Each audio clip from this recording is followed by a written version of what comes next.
Right mga kapatid, welcome back po sa Coach Haji Vlog. Okay?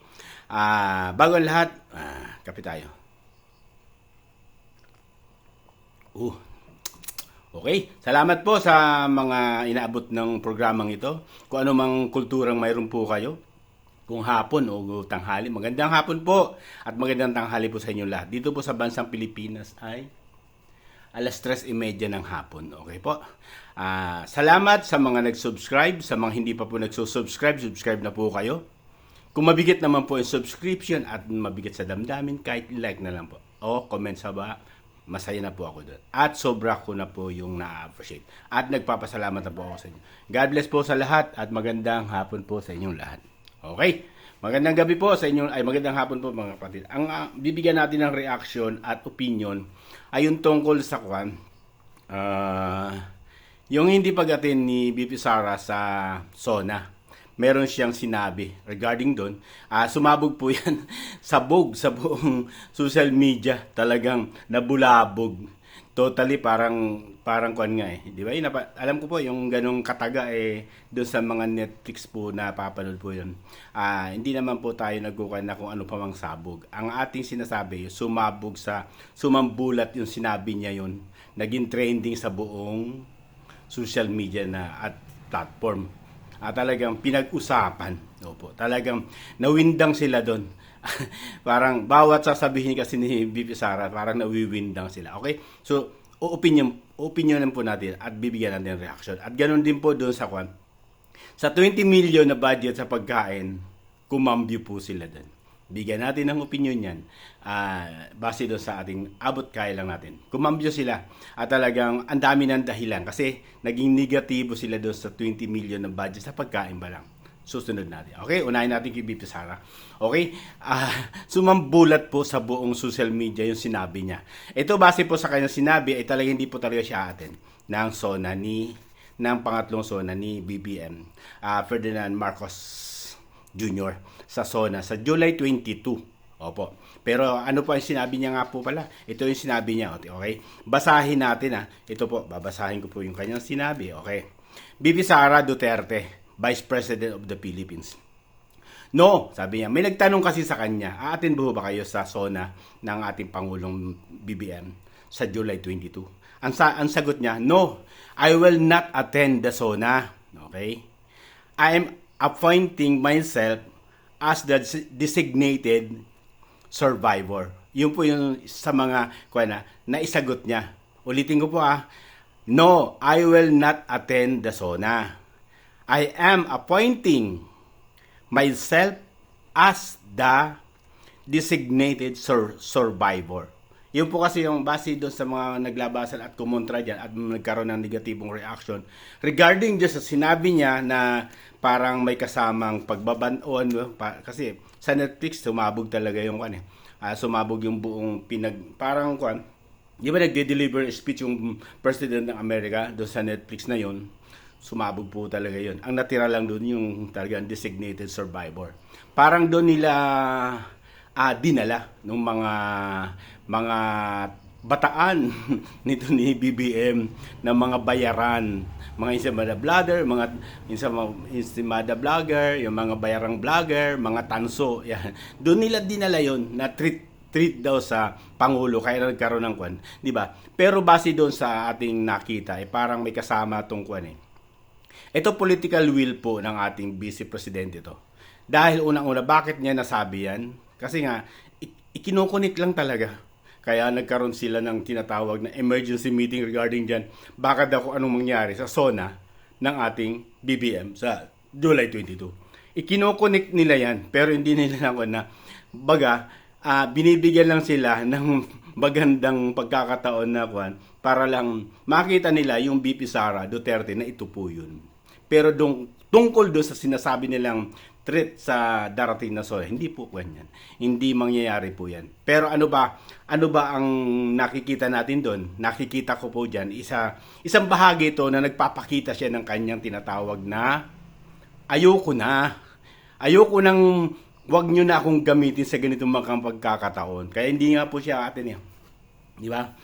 Kumbaga, kung aatin man siya siguro, para sa opinion ko lang po ha, reaction ko lang po, opinion ko lang po ito.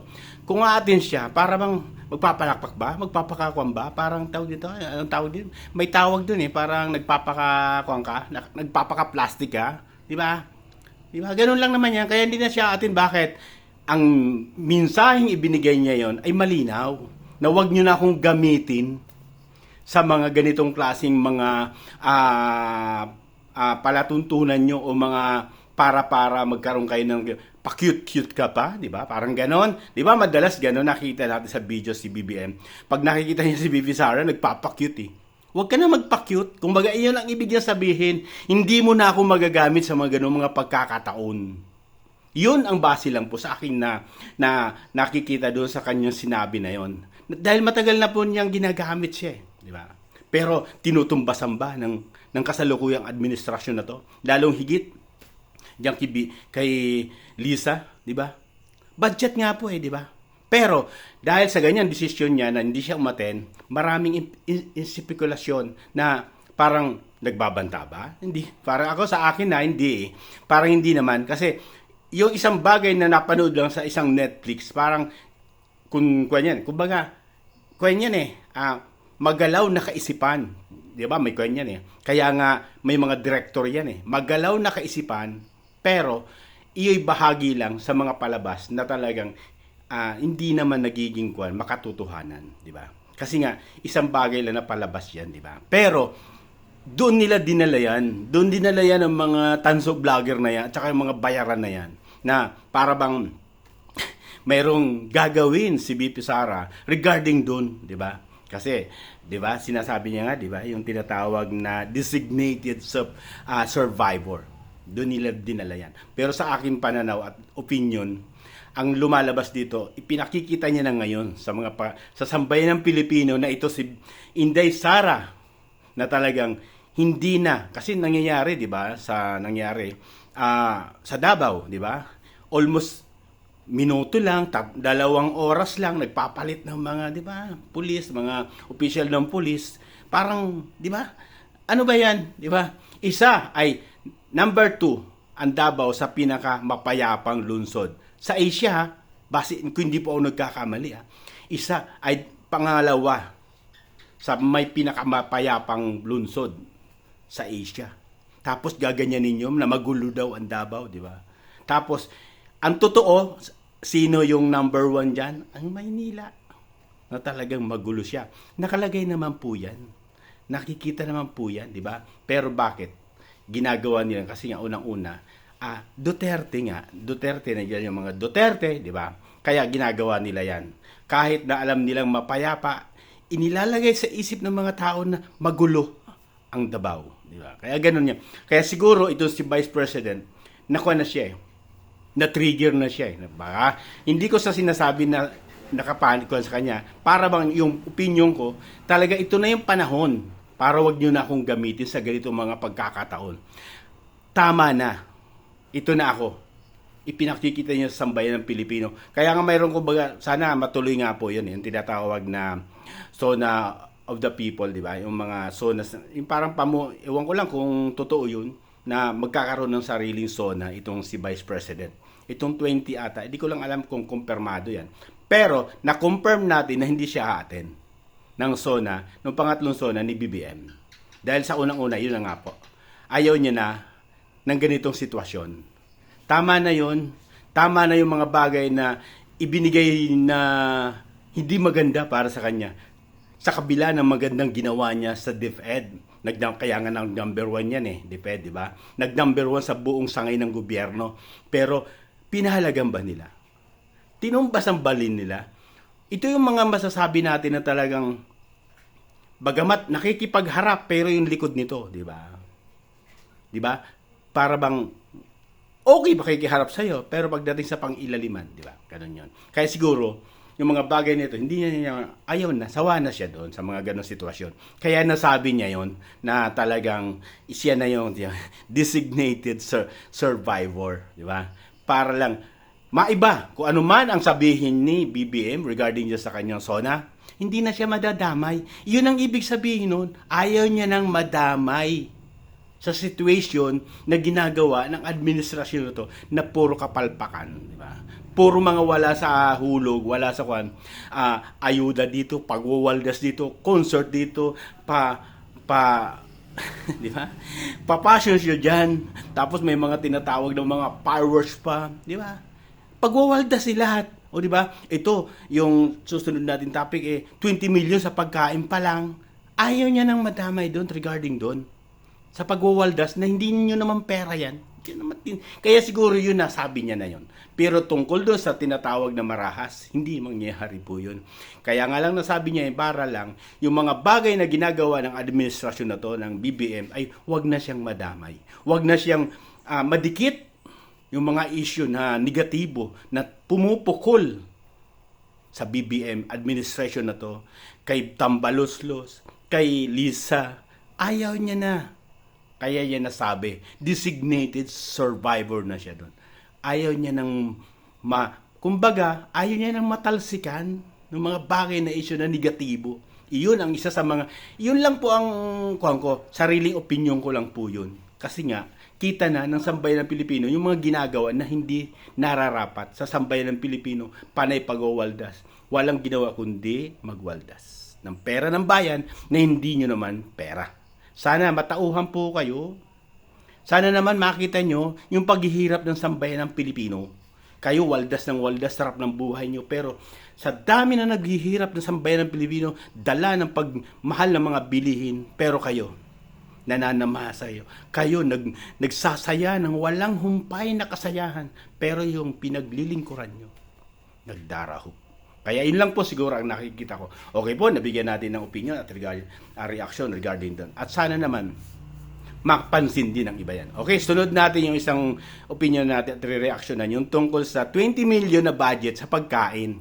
Alam niyo ba mga kapatid, nakuha nyo naman po yan. Kumambyo sila dyan. Si Velasco, Congressman Velasco. Kinambyo nila yan. Bakit? Isinama na yung arrangements, sa mga bulaklak, sa paggagawa daw, doon daw yun. Pero nung unang in-interview, ang linaw-linaw naman mga kapatid. Tama lang daw yung 20 million sa 2,000 na guests na magagastos. Tama-tama lang. Sa pagkain lang po yun. Maliwanag yung sinabi niya. Sa pagkain lang. Ngayon, kumambyo na. Nandun na yung dekorasyon, yung paghahanda, yung mga tinatawag na logistic, nandun na daw yun, nakapaloob na daw yun sa 20 million. Bakit nila ginawa yan? Bakit kumambyo yan? Bakit? Kasi nga nakita nila yung negatibong reaction ng mga sambayan ng Pilipino. Imagine mo, 2,000 guests, pag kinuwenta mo, di ba, nasabi natin sa unang vlog natin, 10,000 each ang kakainin nila. Gaano kalulupit itong mga buhayan to sa, di ba? Ang lalaki ng tiyan talaga. Talaga mga buhay talaga, lumaklak talaga. 10,000, yung 3,000 nga, bakit hindi mo na kayanin sa tiyan mo yan? Sa laki nung kakainin mo na yan. Pero bakit ginanon? Kasi nga, spoiled brat kasi to. Tama nga si Tatay Digong. Spoiled brat to. Kaya nga, maluho po kasi to. Yung si maluho siya. Kaya ganon. Pero hindi niya naiisip na talagang naging negatibo yung sitwasyon niya. Kaya kumambyo sila dyan. Sana naman, mga kapatid, wag naman ganon. Diba? Nasukul kayo. Diba? Nasukul kayo ng taong bayan eh. Ang dami nag-negatibong mensahe. Bigla kayong kakambyo. Kung talaga kayo, dapat, di ba, panindigan nyo yung sinabi nyo. Pero dahil sa, siguro nakikita nyo, negatibo yung sitwasyon, negatibo yung reaksyon ng sambayan ng Pilipino tungkol sa 20 million na pagkain pa lang, kumambyo kayo. Anong ibig sabihin nito? Kwan lang daw yun, parang estimate, approximately, o nag-estimate lang daw sila. Lulupit talaga ito eh. Di ba? Ang lulupit nyo mga chong, di ba?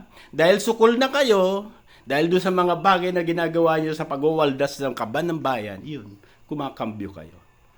Hindi na po tulog ang sambayan ng Pilipino sa mga ganyang gawain.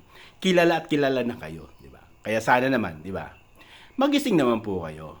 Maramdaman nyo naman yung nasa baba. Yung mga tao na talagang totoong naghihirap.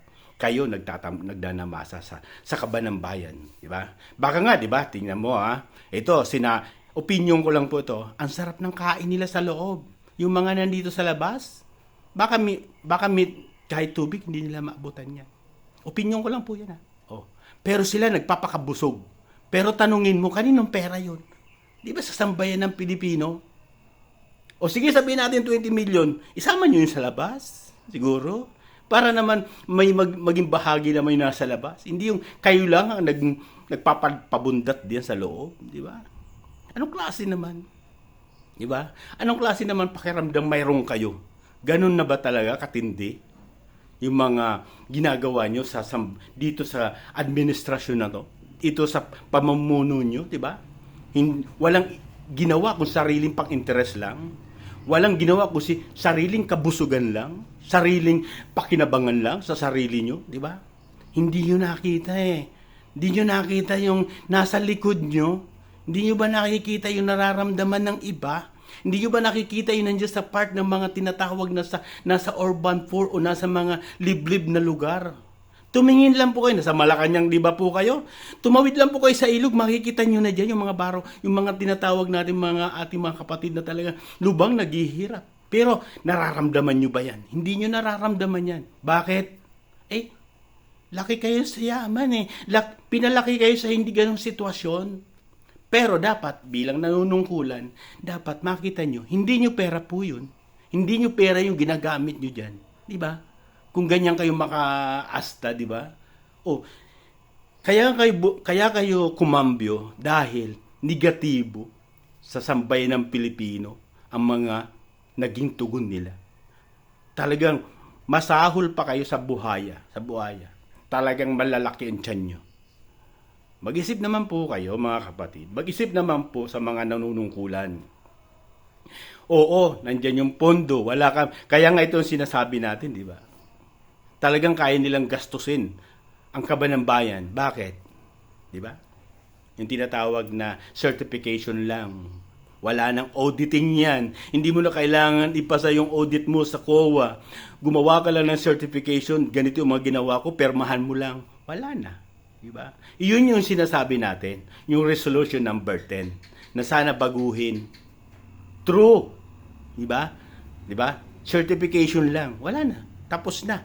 Hindi mo na kailangan itakal yung mga ginastos mo diyan. Gumawa ka lang. 'Yun ang isa sa mga inaayawan natin na sana baguhin nila. Kaya nagagawa nila 'yan dahil unang-una, wala nga po eh. Ito yung sinasabi ni SAS na talagang kumbaga, ang corruption sa ating Pilipinas ay legalize na. Bakit? Doon sa resolution number 10. Idinagdag ko lang po 'yun Pero kaya ko naman na i-tackle yun. Bakit? Yung pondo nga po ang pinag-uusapan natin. Biruin mo, pagkain, 20 million. Ganong kalupit sila. Ganon sila kalupit gumastos. Pero yung yung mga sambayan ng Pilipino na kailangan lang laanan ng 2 billion, gagaan na yung nasa agriculture o mga sektor na yan. Gagaan yung kanilang mga kuhan. Yun na hindi nila naiisipan. Yun din nila nilalaanan. Ang nilalaanan nila kung ano? Ito, mga ayuda. Pangsamantala. Nakapakinabangan. Pangsamantalang, kumbaga tawagin to, pamatid uhaw. Pero, pag lumipas ang 2-3 araw, wala, balik na naman sa realidad. Kaya sana naman, mga kapatid, ay huwag ganun. Kailangan yung pag-isipan, bagay, hindi na natin, immune na to mga to di ba? Kahit anong gawin natin payo, immune na sila sa ganong sitwasyon. Di ba? Sa ganong sitwasyon. Pero sana naman, makita nyo yung madlang people o sambayan ng Pilipino na nagdarahop, na naghihirap tungkol sa bigat ng dinadala-dala ng pagmahal ng mga bilihin, 'di ba? Kaya nga sinasabi nila, pinagmamalaki uli, yung inflation rate daw bumaba, 'di ba? Diyos ko po. Ultimo, alam mo si inflation rate, 'di ba? Yung inflation rate kasi makikita mo na apektado tayo yung sa ganyang sitwasyon. Yung nabibili natin bote-bote, hindi na mga sachet-sachet na, yun. Doon mo makikita ang inflation rate. Talagang hirap na yung mga sambayan ng Pilipino bumili sa mga ganong kalalaki kaya pinaliliit.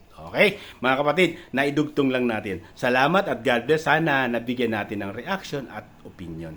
Basta po lagi ko sinasabi, pag mali, mali. Pag tama, doon tayo magsama-sama. God bless po sa lahat at sana pagpalain po tayo ng Ama at bigyan pa po tayo ng matiwasay ng kaisipan at dunong upang mapaglingkuran tayo ng mga namumuno na to. Maiwaksi nila yung pagiging ganitong katindi ng pagwawalda sa kaban ng bayan. Sana likutin niyo po aming Panginoon ang kanilang mga kaisipan. Salamat po at God bless. Thank you.